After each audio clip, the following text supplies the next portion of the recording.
जय माँ भगवती, जय माँ दुर्गा। आज आप श्रवण करेंगे शुक्रवार व्रत कथा। संतोषी माता की व्रत कथा। एक बुढ़िया माई थी, उसके 7 बेटे थे। 6 कमाने वाले थे और एक निकम्मा था। बुढ़िया माई 6 बेटों की रसोई बनाती, भोजन कराती और कुछ जूठन बचती वे सातवें को दे देती थी। परंतु वे बड़ा भोला भाला था, मन में कुछ विचार नहीं करता था। एक दिन वे बहू से बोला, देखो मेरी माँ को मुझ पर कितना प्रेम है। वे बोली, क्यों नहीं, सबका जूठा बचा हुआ जो तुमको खिलाती है।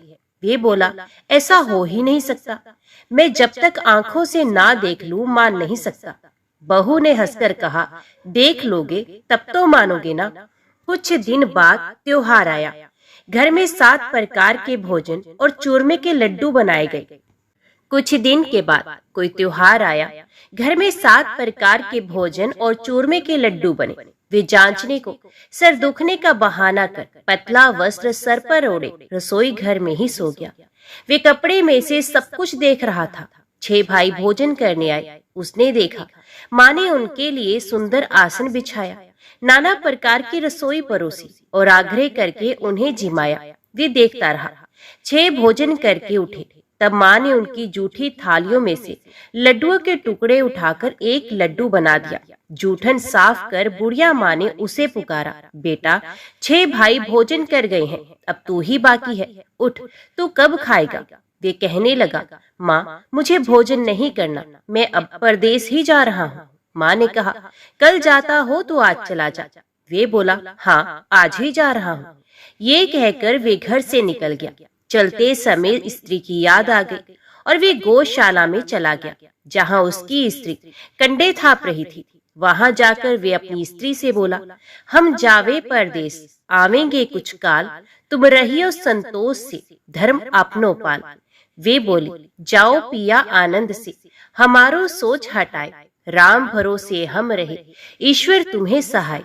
2 निशानी अपनी देख धरू मैं धीर, सुध मत हमारी बिसारियो, रखियो मन गंभीर। वे बोला, मेरे पास तो कुछ भी नहीं है, यही एक अंगूठी है, सो ले लो और अपनी कुछ निशानी मुझे दे दो। तो वे बोली, मेरे पास क्या है, ये गोबर भरा हाथ है। ये कहकर उसकी पीठ पर गोबर के हाथ की थाप मार दी। वे चला गया।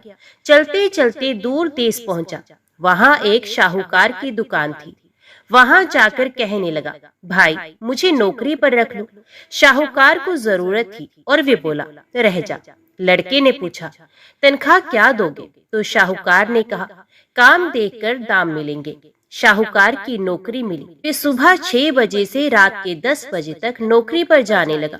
कुछ दिनों में दुकान का सारा लेन देन, हिसाब किताब, ग्राहकों को माल बेचना, सारा काम करने लगा। शाहूकार के साथ 8 नौकर थे। वे सब चक्कर खाने लगे। ये तो बहुत होशियार बन गया। सेठ ने भी काम देखा और 3 महीने में ही उसे आधे मुनाफे का हिस्सेदार भी बना लिया। वे कुछ वर्ष में ही नामी सेठ बन गया और मालिक सारा कारोबार उस पर छोड़कर चला गया। अब बहू पर क्या बीती वो सुनो। सास ससुर उसे दुख देने लगे। सारी गृहस्थी का काम करा के उसे लकड़ी लेने जंगल में भेजते। इस बीच घर के आटे से जो भूसी निकलती उसकी रोटी बनाकर रख दी जाती और फूटे नारियल की नारेली में पानी। इस तरह दिन बीतते रहे। एक दिन वे लकड़ी लेने जा रही थी। रास्ते में बहुत सी स्त्रियां संतोषी माता का व्रत करती हुई दिखाई दी। वे वहां खड़ी होकर कथा सुनने लगी और उनसे पूछने लगी, हे बहनों, तुम किस देवता का व्रत करती हो और उसके करने से क्या फल मिलता है? इस व्रत को करने की क्या विधि है? यदि तुम अपने इस व्रत का विधान मुझे समझाकर कहोगी तो मैं तुम्हारा बड़ा एहसान मानूंगी।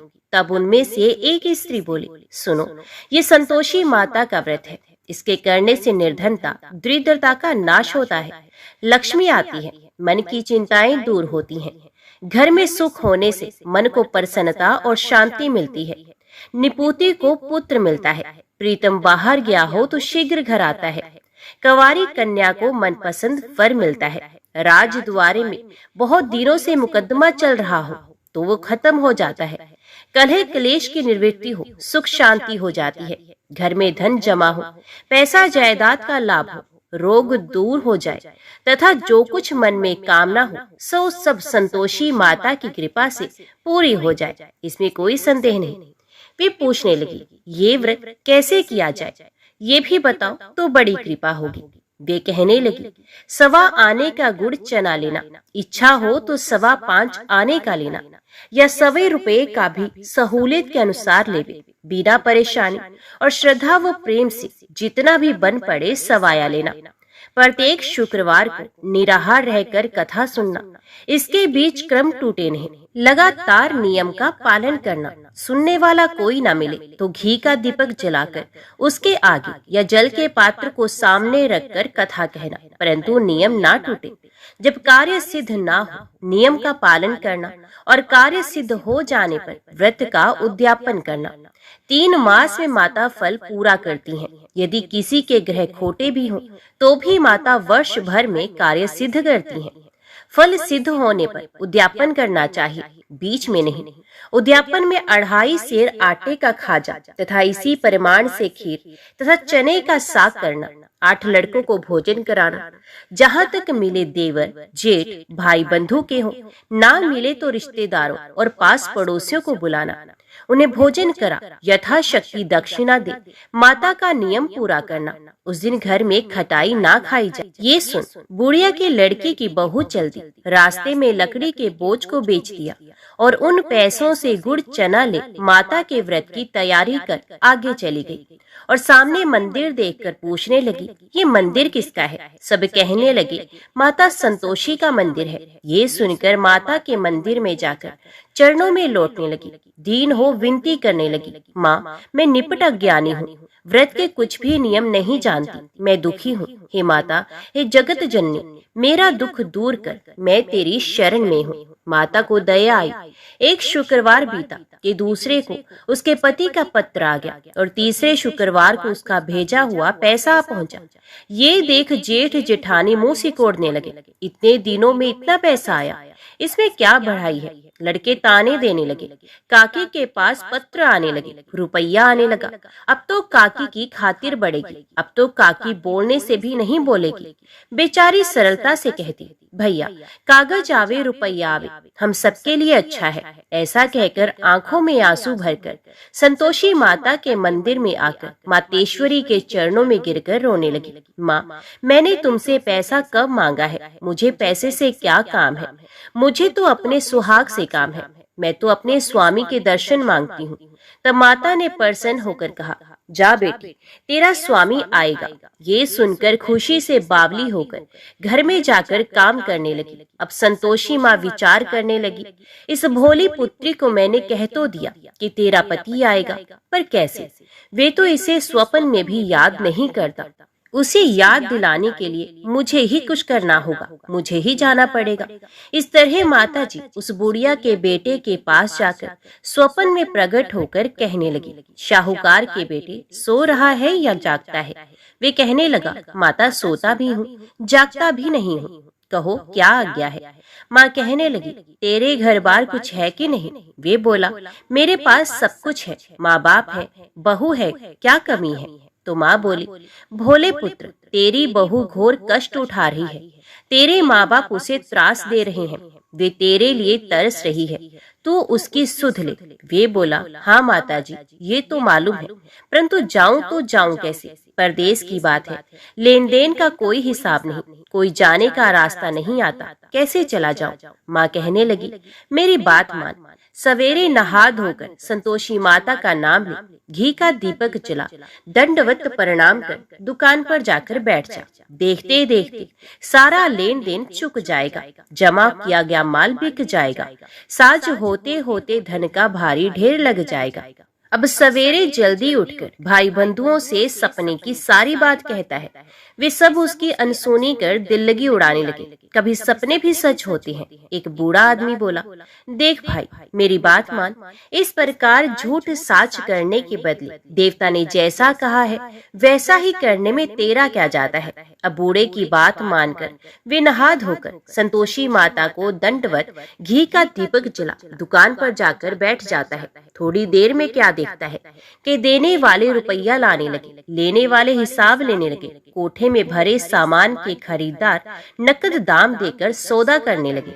शाम तक धन का भारी ढेर लग गया। मन में माता का नाम ले, चमत्कार देख प्रसन्न हो घर ले जाने के वास्ते गहने कपड़ा सामान खरीदने लगा। यह काम से निपट तुरंत घर को रवाना हुआ। बहू बेचारी जंगल में लकड़ी लेने जाती है। लौटते वक्त माता जी के मंदिर में विश्राम करती है। वे तो उसके प्रतिदिन रुकने का जो स्थान ठहरा। धूल उड़ती देख वे माता से पूछती है, हे माता, ये धूल कैसे उड़ रही है? माता कहती है, हे पुत्री, तेरा पति आ रहा है। अब तू ऐसा कर, लकड़ियों के 3 बोझ बना ले। एक नदी के किनारे रख और दूसरा मेरे मंदिर पर और तीसरा अपने सर पर रख। तेरे पति को लकड़ियों का गट्ठर देख मोह पैदा होगा। वे यहाँ रुकेगा, नाश्ता पानी खाकर माँ से मिलने जाएगा। तब तू लकड़ियों का बोझ उठाकर जाना और चौक में गट्ठर डालकर जोर से आवाज लगाना, लो सासू जी, लकड़ियों का गट्ठर लो, भूसी की रोटी दो, नारियल के खोपड़े में पानी दो। आज मेहमान कौन आया है? बहुत अच्छा। माता जी से कहकर वे प्रसन्न मन से लकड़ियों के 3 गट्ठर ले आई। एक नदी के किनारे पर, एक माता जी के मंदिर पर रखा। इतने में मुसाफिर आ पहुंचा। सूखी लकड़ी देख उसकी इच्छा उत्पन्न हुई कि हम यहीं पर विश्राम करें और भोजन बनाकर खा पीकर गांव जाएं। इसी तरह रुककर भोजन बना, विश्राम करके गांव को गया। सबसे प्रेम से मिला। उसी समय सर पर लकड़ी का गट्ठर लिए वे उतावली सी आती है। लकड़ियों का भारी बोझ आंगन में डालकर जोर से 3 आवाज देती है, लो सासू जी, लकड़ियों का गट्ठर लो, भूसे की रोटी दो, आज मेहमान कौन आया है? ये सुनकर उसकी सास बाहर आकर अपने दिए हुए कष्टों को भुलाने हेतु कहती है, बहू, ऐसा क्यों कहती है? तेरा मालिक ही तो आया है। आ बैठ, मीठा भात खा, भोजन कर, कपड़े गहने पहन। उसकी आवाज सुनकर उसका पति बाहर आता है। अंगूठी देखकर व्याकुल हो जाता है। माँ से पूछता है, माँ, ये कौन है? तो माँ कहती है, बेटा, ये तेरी बहू है। आज 12 वर्ष हो गए जब से तू गया है। तब से सारे गांव में जानवर की तरह भटकती रहती है। घर का काम काज कुछ करती नहीं, 4 पहर आकर खा जाती है। अब तुझे देखकर भूसी की रोटी और नारियल के खोपड़े में पानी मांगती है। वे लज्जित होकर बोला, ठीक है माँ, मैंने इसे भी देखा और तुम्हें भी देखा। अब दूसरे घर की ताली दो, उसमें रहूंगा। अब माँ बोली, ठीक है बेटा, जैसी तेरी मर्जी हो सो कर। ये कह ताली का गुच्छा पटक दिया। उसने ताली लेकर दूसरे मकान की 3री मंजिल का कमरा खोल सारा सामान जमाया। एक दिन में राजा के महल जैसा ठाट बाट बन गया। अब क्या था, बहुत सुख भोगने लगे। इतने में शुक्रवार आया। उसने अपने पति से कहा, मुझे संतोषी माता के व्रत का उद्यापन करना है। उसका पति बोला, अच्छा, खुशी से कर लो। वे उद्यापन की तैयारी करने लगी। जेठानी के लड़कों को भोजन के लिए कहने के लिए गई। उन्होंने मंजूर भी किया, परंतु पीछे से जेठानी ने अपने बच्चों को सिखाया, देखो रे, भोजन के समय सब लोग खटाई मांगना, जिससे उसका उद्यापन पूरा ना हो। लड़के जिमने आए, खीर खाना पेट भर खाया, परंतु बाद में खाते ही कहने लगे, हमें खटाई दो, खीर खाना हमको नहीं भाता, देखकर अरुचि होती है। वे कहने लगी, भाई खटाई किसी को नहीं दी जाएगी, ये तो संतोषी माता का प्रसाद है। लड़के उठ खड़े हुए, बोले, पैसा लाओ। भोली बहू कुछ जानती नहीं थी, उन्हें पैसे दे दिए। लड़के उसी समय हट करके इमली खटाई ले खाने गए। ये देखकर बहू पर माताजी ने कोप किया। राजा के दूत उसके पति को पकड़ कर ले गए। जेठ जेठानी मन माने वचन कहने लगे, लूट लूट कर धन इकट्ठा कर लाया है, अब सब मालूम पड़ जाएगा जब जेल की मार खाएगा। बहू से ये वचन सहन नहीं हुए। रोती हुई माता जी के मंदिर में गई और कहने लगी, हे माता, तुमने क्या किया? हंसाकर भक्तों को रुलाने लगी। तो माता बोली, बेटी, तूने उद्यापन करके मेरा व्रत भंग किया है, इतनी जल्दी सब बातें कैसे भूल गई? वे कहने लगी, माता, भूलती तो नहीं, ना कुछ अपराध किया, मैंने तो भूल से लड़कों को पैसे दे दिए थे, मुझे क्षमा कर दो, मैं फिर तुम्हारा उद्यापन करूंगी। माँ बोली, अब भूल मत करना। वे कहती है, अब भूल नहीं होगी, अब बताओ वे कैसे आएंगे? माँ बोली, जा पुत्री, तेरा पति तुझे रास्ते में आता मिलेगा। वे निकली, राह में पति आता ही मिला। वे पूछती है, तुम कहाँ गए थे? तो वे कहने लगा, इतना धन जो कमाया है उसका टैक्स राजा ने मांगा था, वे भरने गया था। वे प्रसन्न होकर बोली, भला हुआ, अब घर को चलो। घर गए। कुछ दिन बाद फिर शुक्रवार आया। वे बोली, मुझे फिर माता का उद्यापन करना है। पति ने कहा, करो। बहू फिर जेठ के लड़कों को भोजन को कहने लगी। जेठानी ने एक दो बातें सुनाई और सब लड़कों को सिखाने लगी, तुम सब लोग पहले ही खटाई मांगना। लड़के भोजन से पहले कहने लगे, हमें खीर नहीं खानी, हमारा जी बिगड़ता है, कुछ खटाई खाने को दो। वे बोली, खटाई किसी को नहीं मिलेगी, आना हो तो आओ। वे ब्राह्मण के लड़के लाकर भोजन कराने लगे। यथाशक्ति दक्षिणा दी, जगह एक एक फल उन्हें दिया। संतोषी माता प्रसन्न हुई। माता की कृपा होते ही 9वें मास में उसके चंद्रमा के समान सुंदर पुत्र प्राप्त किया। पुत्र को पाकर प्रतिदिन माता जी के मंदिर को जाने लगी। माँ ने सोचा, ये रोज आती है, आज क्यों ना इसके घर चलो, इसका आसरा देख लूं। ये विचार कर माता ने भयानक रूप बनाया। गुड़ चने से सना मुख, ऊपर सूंड के समान हो, उस पर मक्खियां भिन भिन कर रही थी। देहली पर पैर रखते ही उसकी सास चिल्लाई, देखो रे, कोई चुड़ैल डाकिन चली आ रही है, लड़को इसे भगाओ, नहीं तो किसी को खा जाएगी। लड़के भगाने लगे, चिल्लाकर खिड़की बंद करने लगे। बहू रोशनदान में से देख रही थी, प्रसन्नता से पगली बन चिल्लाने लगी, आज मेरी माता जी मेरे घर आई हैं। वे बच्चे को दूध पीने से हटाती है। इतने में सास का क्रोध फट गया। वे बोली, राण, देखकर क्या उतावली हुई है, बच्चे को पटक दिया। इतने में माँ के प्रताप से लड़के ही लड़के नजर आने लगे। वे बोली, माँ, मैं जिसका व्रत करती हूँ ये वही संतोषी माता है। इतना कहकर झट से सारे किवाड़ खोल दिए। सबने माता जी के चरण पकड़ ले और विनती कर कर कहने लगे, हे माता, हम मूर्ख हैं, अज्ञानी हैं, तुम्हारे व्रत की विधि हम नहीं जानते, व्रत भंग कर हमने बड़ा अपराध किया है। हे जगमाता, आप हमारा अपराध क्षमा करें। इस प्रकार माता प्रसन्न हुई। बहू को प्रसन्न हो, जैसा फल दिया वैसा माता सबको दे, जो पड़े उसका मनोरथ पूर्ण हो। तो बोलो संतोषी माता की जय। अभी श्रवण कीजिए वैभव लक्ष्मी व्रत की कथा। एक बड़ा शहर था। इस शहर में लाखों लोग रहते थे। पहले के जमाने के लोग साथ साथ रहा करते थे और एक दूसरे के काम आते थे। पर नए जमाने के लोगों का स्वरूप ही अलग सा है।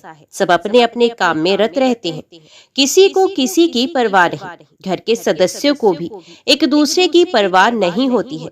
भजन कीर्तन, भक्ति भाव, दया माया, परोपकार जैसे संस्कार जैसे कम हो गए हैं। शहर में बुराइयां बढ़ गई हैं। शराब, जुआ, रेस, व्यभिचार, चोरी, डकैती आदि बहुत से अपराध शहर में होते हैं।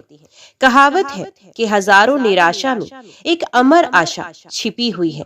इसी तरह इतनी सारी बुराइयों के बावजूद शहर में कुछ अच्छे लोग भी रहते थे। ऐसे अच्छे लोगों में शीला और उनके पति की गृहस्थी मानी जाती थी। शीला धार्मिक प्रकृति की और संतोषी थी। उसका पति भी विवेकी और सुशील था। शीला और उनका पति ईमानदारी से जीते थे। वे किसी की बुराई नहीं करते थे और प्रभु भजन में अच्छी तरह समय व्यतीत करते थे। उनकी गृहस्थी आदर्श गृहस्थी थी और शहर के लोग उनकी गृहस्थी की सराहना करते थे। शीला की गृहस्थी इसी तरह खुशी खुशी चल रही थी। पर कहा जाता है कि कर्म की गति अटल है। विधाता के लिखे लेख कोई नहीं समझ सकता। इंसान का नसीब पल भर में राजा को रंक बना देता है और रंक को राजा। शीला के पति के अगले जन्म के कर्म भोगने बाकी रह गए होंगे कि वे बुरे लोगों से दोस्ती कर बैठा। ये जल्द से जल्द करोड़पति होने के ख्वाब देखने लगा। इसलिए वे गलत रास्ते पर चल निकला और करोड़पति की बजाय रोडपति बन गया, यानी रास्ते पर भटकते भिखारी जैसे उसकी स्थिति हो गई थी। शहर में शराब, जुआ, रेस, चरस, गांजा आदि बदियां फैली हुई थी। उसमें शीला का पति भी फंस गया। दोस्तों के साथ उसे भी शराब की लत लग गई। जल्द से जल्द पैसे वाला बनने की लालच में दोस्तों के साथ रेस, जुआ भी खेलने लगा।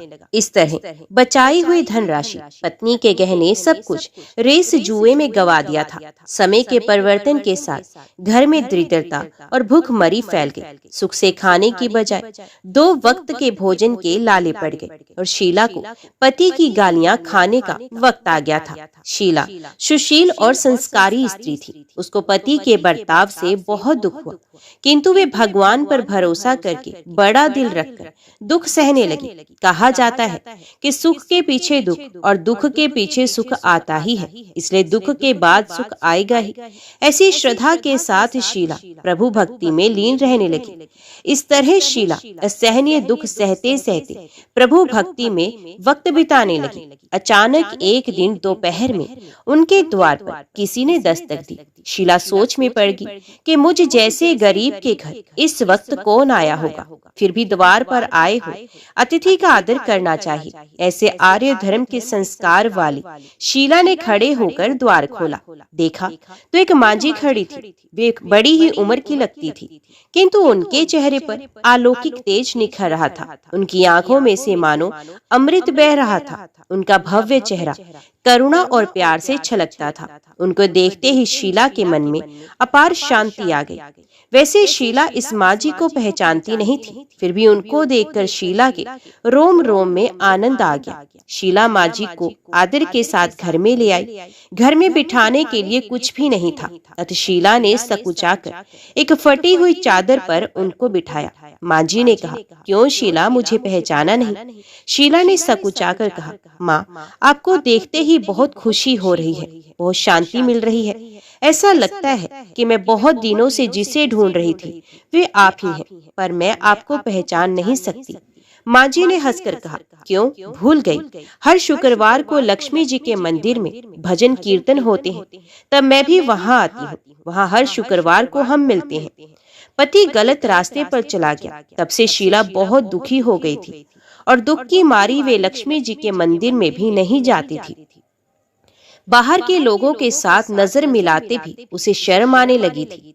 उसने याददाश्त पर जोर दिया, पर वे मांझी को याद नहीं कर पा रही थी। तभी मांझी ने कहा, तू लक्ष्मी जी के मंदिर में कितने मधुर भजन गाती थी, अभी अभी तू दिखाई नहीं देती थी, इसलिए मुझे हुआ कि तू क्यों नहीं आती है, कहीं बीमार तो नहीं हो गई? ऐसा सोचकर मैं तुझसे मिलने आ गई। मांझी के अति प्रेम भरे शब्दों से शीला का हृदय पिघल गया। उसकी आंखों में आंसू आ गए। मांझी के सामने वे बिलख बिलख कर रोने लगी। ये देखकर मांझी शीला के नजदीक आई और उसकी सिसकती पीठ पर प्यार भरा हाथ फेरकर सांत्वना देने लगी। मांझी ने कहा, बेटी, सुख और दुख तो धूप छांव जैसे होती हैं। धैर्य रखो बेटी, और तुझे परेशानी क्या है? तेरे दुख की बात मुझे सुना, तेरा मन हल्का हो जाएगा और तेरे दुख का कोई उपाय भी मिल जाएगा। मांझी की बात सुनकर शीला के मन को शांति मिली। उसने मांझी से कहा, माँ, मेरी गृहस्थी में भरपूर सुख और खुशियां थी। मेरे पति भी सुशील थे। अचानक हमारा भाग्य हमसे रूठ गया। मेरे पति बुरी संगति में फंस गए और बुरी आदतों के शिकार हो गए तथा अपना सब कुछ गवा बैठे हैं तथा हम रास्ते के भिखारी जैसे बन गए हैं। ये सुनकर मांझी ने कहा, ऐसा कहा जाता है कि कर्म की गति न्यारी होती है। हर इंसान को अपने कर्म भुगतने ही पड़ती हैं, इसलिए तू चिंता मत कर। अब तू कर्म भुगत चुकी है, अब तुम्हारे सुख के दिन अवश्य आएंगे। तू तो माँ लक्ष्मी जी की भक्त है। माँ लक्ष्मी जी तो प्रेम और करुणा की अवतार है। ये अपने भक्तों पर हमेशा ममता रखती हैं, इसलिए तू धैर्य रखकर माँ लक्ष्मी जी का व्रत कर, इससे सब कुछ ठीक हो जाएगा। माँ लक्ष्मी जी का व्रत करने की बात सुनकर शीला के चेहरे पर चमक आ गई। उसने पूछा, माँ, लक्ष्मी जी का व्रत कैसे किया जाता है? वे मुझे समझाइए, मैं ये व्रत अवश्य करूंगी। मांझी ने कहा, बेटी, माँ लक्ष्मी जी का व्रत बहुत सरल है। उसे वरद लक्ष्मी व्रत या वैभव लक्ष्मी व्रत भी कहा जाता है। ये व्रत करने वाले की सब मनोकामना पूर्ण होती हैं। वे सुख, संपत्ति और यश प्राप्त करता है। ऐसा कहकर मांझी वैभव लक्ष्मी व्रत की विधि कहने लगी। बेटी, वैभव लक्ष्मी व्रत वैसे तो सीधा सादा व्रत है, किंतु कई लोग ये व्रत गलत तरीके से करते हैं, अतः उसका फल नहीं मिलता। कई लोग कहते हैं कि सोने के गहने की हल्दी कुमकुम से पूजा करो, बस व्रत हो गया, पर ऐसा नहीं है। कोई भी व्रत शास्त्रीय विधि से करना चाहिए, तभी उसका फल मिलता है। सच्ची बात यह है कि सोने के गहनों का विधि से पूजन करना चाहिए। व्रत की उद्यापन विधि भी शास्त्रीय विधि से करना चाहिए। ये व्रत शुक्रवार को करना चाहिए। प्रातःकाल स्नान करके स्वच्छ कपड़े पहनो और सारा दिन जय माँ लक्ष्मी का रटन करते रहो। किसी की चुगली नहीं करनी चाहिए। शाम को पूर्व दिशा में मुंह करके आसन पर बैठ जाओ। सामने पाटा रखकर उस पर रुमाल रखो। रुमाल पर चावल का छोटा सा ढेर करो। उस ढेर पर पानी से भरा तांबे का कलश रख दो। कलश पर एक कटोरी रखो। उस कटोरी में एक सोने का गहना रखो। सोने का ना हो तो चांदी का भी चलेगा। चांदी का ना हो तो नकद रुपया भी चलेगा। बाद में घी का दीपक जलाकर अगरबत्ती सुलगा कर रखो। माँ लक्ष्मी जी के बहुत स्वरूप है और माँ लक्ष्मी जी को श्रीयंत्र अति प्रिय है। अत वैभव लक्ष्मी के पूजन विधि करते वक्त सर्वप्रथम श्रीयंत्र और लक्ष्मी जी के विधि स्वरूपों का सच्चे दिल से दर्शन करो। उसके बाद लक्ष्मी स्तवन का पाठ करो। बाद में कटोरी में रखे हुए गहने या रुपए को हल्दी, कुमकुम और चावल चढ़ाकर पूजा करो और लाल रंग का फूल चढ़ाओ। शाम को कोई मीठी चीज बनाकर उसका प्रसाद रखो। ना हो सके तो शक्कर या गुड़ भी चल सकता है। फिर आरती करके 11 बार सच्चे हृदय से जय माँ लक्ष्मी बोलो। बाद में 11 या 21 शुक्रवार ये व्रत करने का दृढ़ संकल्प माँ के सामने करो और आपकी जो मनोकामना हो वे पूरी करने को माँ लक्ष्मी जी से विनती करो। फिर माँ का प्रसाद बांट दो और थोड़ा प्रसाद अपने लिए भी रख लो। अगर आप में शक्ति हो तो सारा दिन उपवास करो और सिर्फ प्रसाद खाकर शुक्रवार का व्रत करो। ना शक्ति हो तो एक बार शाम को प्रसाद ग्रहण करते समय खाना खा सकते हैं। अगर थोड़ी शक्ति भी ना हो तो 2 बार भोजन कर सकते हैं। बाद में कटोरी में रखा गहना या रुपया भी ले लो। कलश का पानी तुलसी की क्यारी में डाल दो और चावल पक्षियों को डाल दो। इसी तरह शास्त्रीय विधि से व्रत करने से उसका फल अवश्य मिलता है। इस व्रत के प्रभाव से सब प्रकार की विपत्ति दूर होकर आदमी मालामाल हो जाता है। संतान ना हो तो संतान प्राप्ति होती है। सौभाग्यवती स्त्री का सौभाग्य अखंड रहता है। कुंवारी लड़की को मनभावन पति मिलता है। शीला ये सुनकर आनंदित हो गई। फिर पूछा, माँ, आपने वैभव लक्ष्मी व्रत की जो शास्त्रीय विधि बताई है वैसे मैं अवश्य करूंगी, किंतु उसकी उद्यापन विधि किस तरह करनी चाहिए ये भी कृपा करके सुनाइए। माँ जी ने कहा, 11 या 21 जो मन्नत मानी हो उतने शुक्रवार ये वैभव लक्ष्मी व्रत पूरी श्रद्धा और भावना से करना चाहिए। व्रत के आखिरी शुक्रवार को खीर का नैवेद्य रखो। पूजन विधि हर शुक्रवार को करते हैं वैसे ही करनी चाहिए। पूजन विधि के बाद श्रीफल फोड़ो और कम से कम 7 कुंवारी या सौभाग्यशाली स्त्रियों को कुमकुम का तिलक करके वैभव लक्ष्मी व्रत की एक पुस्तक उपहार में देनी चाहिए और सबको खीर का प्रसाद देना चाहिए। फिर धन लक्ष्मी स्वरूप, वैभव लक्ष्मी स्वरूप माँ लक्ष्मी जी की छवि को प्रणाम करें। माँ लक्ष्मी जी का ये स्वरूप वैभव देने वाला है। प्रणाम करके मन ही मन भावुकता से माँ की प्रार्थना करते वक्त कहें कि हे माँ धन लक्ष्मी, हे माँ वैभव लक्ष्मी, मैंने सच्चे हृदय से आपका व्रत पूर्ण किया है, तो हे माँ हमारी मनोकामना पूर्ण कीजिए, हमारा सबका कल्याण कीजिए। जिससे संतान ना हो उसे संतान देना, सौभाग्यशाली स्त्री का सौभाग्य अखंड रखना, कुंवारी लड़की को मनभावन पति देना। आपका ये चमत्कारी वैभव लक्ष्मी व्रत जो भी करे उसकी सब विपत्ति को दूर करना, सबको सुखी करना। हे माँ, आपकी महिमा अपरंपार है। माँ जी के पास से वैभव लक्ष्मी व्रत की शास्त्रीय विधि सुनकर शीला भाव विभोर उठी। उसे लगा मानो सुख का रास्ता मिल गया। उसने आंखें बंद करके मन ही मन उसी क्षण संकल्प लिया कि हे वैभव लक्ष्मी माँ, मैं भी माँ जी के कहे अनुसार श्रद्धा पूर्वक शास्त्रीय विधि से वैभव लक्ष्मी व्रत 21 शुक्रवार तक करूंगी और व्रत की शास्त्रीय रीति के अनुसार उद्यापन भी करूंगी। शीला ने संकल्प करके आंखें खोली तो सामने कोई नहीं था। वे विस्मित हो गई कि माँ जी कहाँ चली गई। ये माँ जी कोई दूसरा नहीं, साक्षात लक्ष्मी जी ही थी। शीला लक्ष्मी जी की भक्त थी, इसलिए अपने भक्त को रास्ता दिखाने के लिए माँ लक्ष्मी देवी माँ जी का स्वरूप धारण करके शीला के पास आई थी। दूसरे दिन ही शुक्रवार था। प्रातःकाल स्नान करके स्वच्छ कपड़े पहनकर शीला मन ही मन श्रद्धा और पूरे भाव से जय माँ लक्ष्मी का मन ही मन जप करने लगी। सारा दिन किसी की चुगली नहीं की। शाम हुई तब हाथ पांव मुंह धोकर शीला पूर्व दिशा में मुंह करके बैठी। घर में पहले तो सोने के बहुत से गहने थे, पर पति ने गलत रास्ते पर चलकर सब गिरवी रख दिए। पर नाक की कील बच गई थी। नाक की कील निकालकर उसे धोकर शीला ने कटोरी में रख दिया। सामने पाटे पर रुमाल रखकर मुट्ठी भर चावल का ढेर कर दिया। उस पर तांबे का कलश पानी भरकर रखा। उसके ऊपर कील वाली कटोरी रखी। फिर विधि पूर्वक वंदन, स्तवन, पूजन वगैरह किया और घर में थोड़ी शक्कर थी, वे प्रसाद में रखकर वैभव लक्ष्मी व्रत किया। ये प्रसाद पहले पति को खिलाया।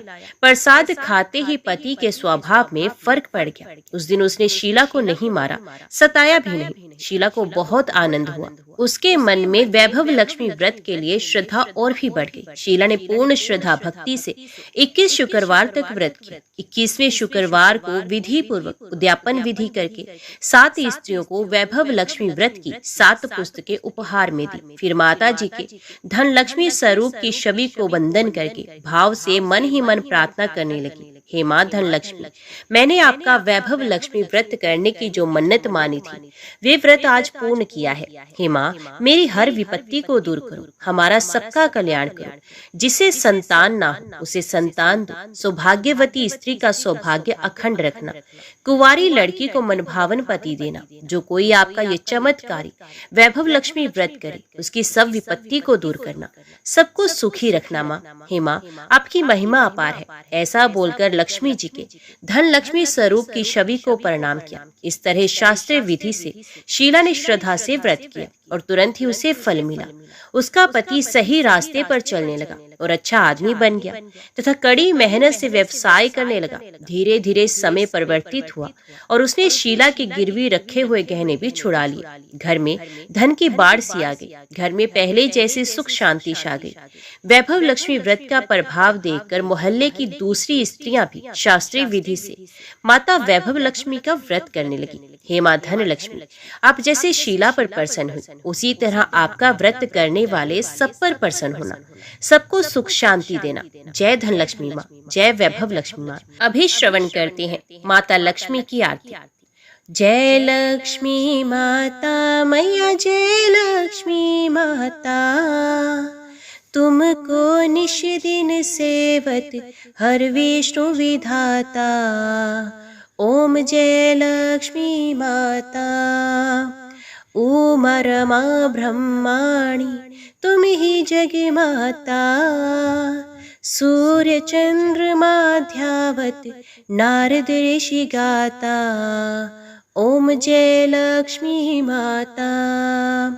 दुर्गा रूप निरंजन सुख संपत्ति दाता। जो कोई तुमको ध्याता रिद्धि सिद्धि धन पाता। ओम जय लक्ष्मी माता। तुम पाताल निवासिनी तुम ही शुभ दाता। करम पर भाव पर काशिनी भवनिधि की त्राता। ओम जय लक्ष्मी माता।